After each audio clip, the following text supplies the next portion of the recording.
Hi guys, welcome back. Here is our next LeetCode problem, string to integer a to I. So the problem description is given. Implement the my a to I string s function which converts a string to a 32-bit signed integer. So it is asking us to convert a string into an integer.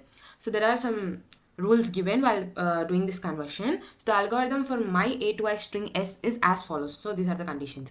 So first we are having any white spaces, any leading white spaces should be ignored, and determine the sign by checking. So if it is a minus sign, it means it is a negative number. If it is a plus sign, it is a positive number.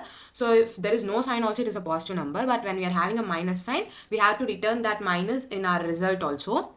In the next conversion, coming to the conversion, we are going to skip all the leading zeros until a non-digit character is encountered, or we have to end the string when it reaches the non-digit character.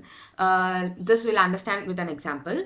And next, rounding off. So if the integer value is beyond the 32-bit signed integer range, then if it is greater than the max value, we are going to return the maximum value of an integer. If it is less than the min value, we are going to return the minimum value of the integer. So now let's look into the examples. So here we are having a 42. Because it is inside the double quotes, and definitely it is a string, so we are converting that into a number 42. So there are no white space, nothing, so it directly we have converted to 42. And look at this, we are having a white space and we are having a minus symbol and 042. So as given here, we have to ignore all the leading white spaces. At the same time, we have to skip the leading zeros. So we have skipped the white space and we have skipped the zero, so we got minus 42. And the next example, you see 1337 C0D3. So whenever the first character C has encountered, we have terminated the program, and the before digits are only our output, that is 1337.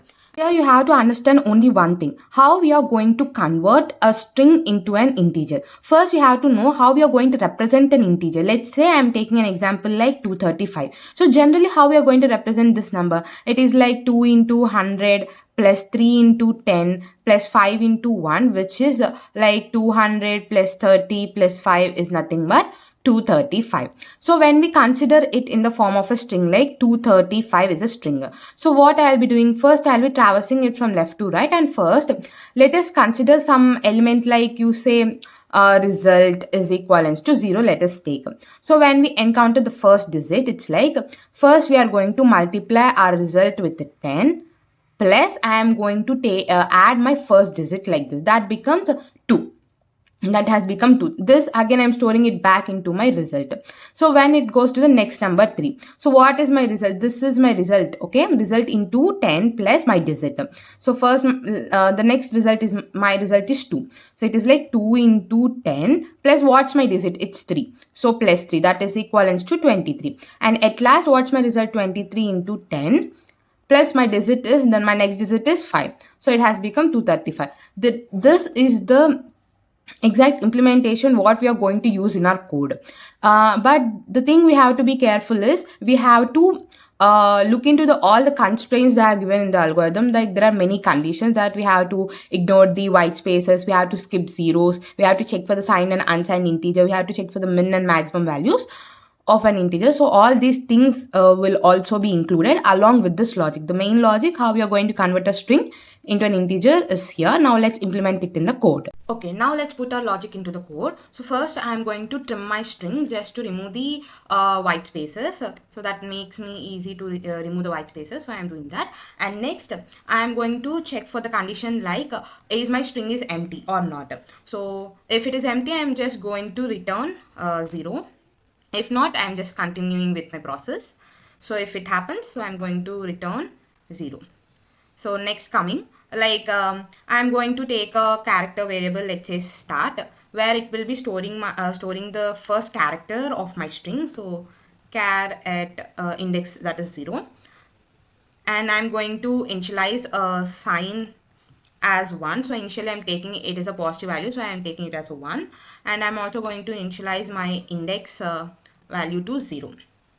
So now we check one by one conditions that are given here. The first one is that I am going to check whether it is a signed integer or an unsigned integer. So if my start is double is equivalent to minus, it means it is a negative number.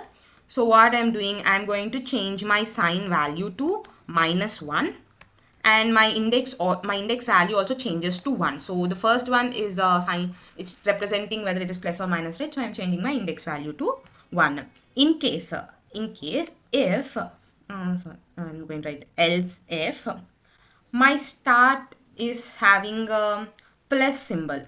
If it is having a plus symbol, I'm not going to change my sign, or because it is already in the positive sign only. I'm just changing my index to 1. Later we'll be multiplying this minus and plus with our what you say with our result. So next condition, so we have checked one condition, we have checked the signedness, we have completed. Now let us go to the other, we go for the conversion. So before going for the conversion, I am going to like take my result and initialize it. So long result is equal to 0. Why did I take long? Because here it will be helping us for the rounding off. So I am taking it for a long result is equivalent to 0. Now we have to traverse, right? So I am taking for loop. So for int I is equivalent to index. So why I am taking index? Now my traversing starts with the index value. So we are checking whether my first character is signed or not. So if it is not signed, it stays at 0, but if it is signed, I'll be going for 1, right? So that's why I'm starting it with index, and then I less than s dot length. So and then I'm doing it I plus plus. So here we are going to do the logic what we have previously discussed. Before doing that, I am taking another character variable, that is c. This also stores the character at that index. So s dot char at I. So now I'll be checking if my character is within the range or not. It should be from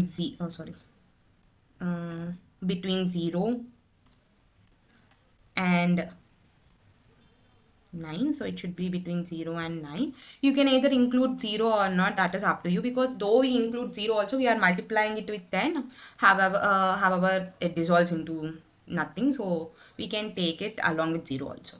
So now I'm going to change my result. So what my result becomes, previously we have discussed, so result becomes result into 10 plus c. C is nothing but a character, and we have to subtract it with a character 0, then only it converts into a string. In case, so now if it is a number, we are doing this. If it is not a number, so here they are given, right? If we encounter a non-digit character, we have to terminate it, and also we have to check for the roundings. So all these conditions we are going to implement here. So first, I'm going to check after conversion. First, I'm going to check for this, like is my here only I have to check. So if my result into sign into sign is is greater than or equivalent to integer dot max value, if this happens, so what would be my result? So my result will be changed to like integer. So I'm going to return this value, integer dot max value. This I'll be doing. So that's why I have taken a long result. Okay, and next, in case if we have to check for the least value also, right? That is minimum value. So in case my result into sign is less than equivalent to integer dot min value, then I'll going to return the integer dot min value. So that is return integer dot min value. This I'm going to return. And finally, what we have to write the condition is in case.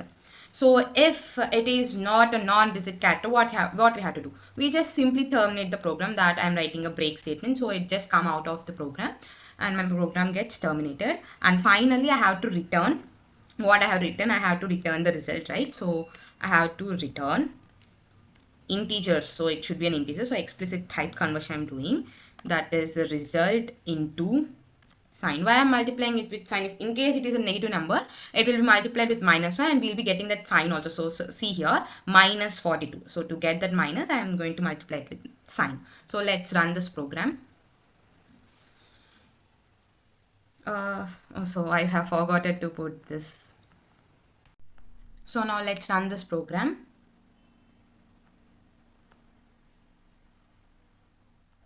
So it has passed all the test cases and let's submit it.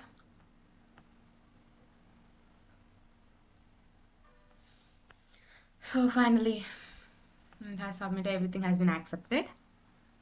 So let's know the time and space complexity of our code. So as we are using trim here, so it takes the worst case like O of n in both the time complexity and space complexity. When coming to the time complexity, we are using for loop. It is going to iterate the entire string even though after trimming. So the time complexity again goes to the big O of n. So overall time complexity becomes like a big O of n plus big O of n is again a big O of n. Coming to the space complexity, as I said earlier, due to trim, even the space complexity will be getting the worst case of big O of n.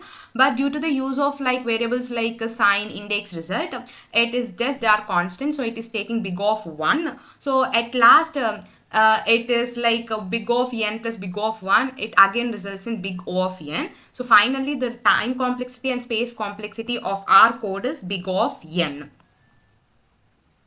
Hope you all understood this problem, and for more such problems to be explained, don't forget to like, share and subscribe my channel Chill with Bhumi. See you next week. Tata.